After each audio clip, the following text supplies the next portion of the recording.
নমস্কাৰ সমগ্ৰ অসমবাসী ৰাইজ।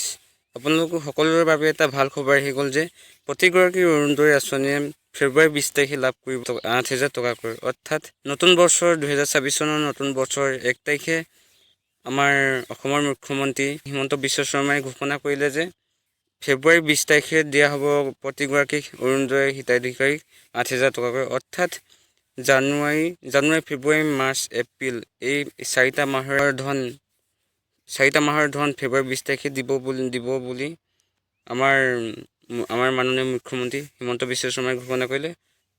আৰু এইটো সকলো সমগ্ৰ অসমবাসী অৰুণোদয় হিতাধিকাৰীৰ বাবে এটা ভাল খবৰ যে ফেব্ৰুৱাৰী 20 তাৰিখে 4টা মাহৰ ধন একেলগে দিয়া হ'ব। গতিকে এই ধন আপোনালোকে লাভ কৰিব ফেব্ৰুৱাৰী 20 তাৰিখে। আৰু আপোনালোকে মামাই কৰা ভিডিঅ'টো চাই ল'ব পাৰে।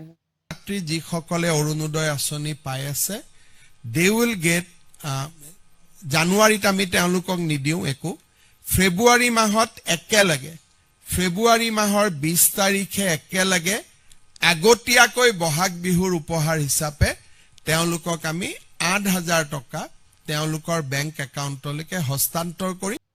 গতিকে এইটোৱে আছিল আমাৰ মাননীয় মুখ্যমন্ত্ৰী হিমন্ত বিশ্ব শৰ্মাই কোৱা মন্তব্য 2026 চনৰ নতুন বছৰতে নতুন খবৰ। গতিকে আশা কৰোঁ আপোনালোক সকলোৱে সুন্দৰভাৱে বুজি পালে। গতিকে আজিৰ ভিডিঅ'টো ইমানেই আছিল। ধন্যবাদ।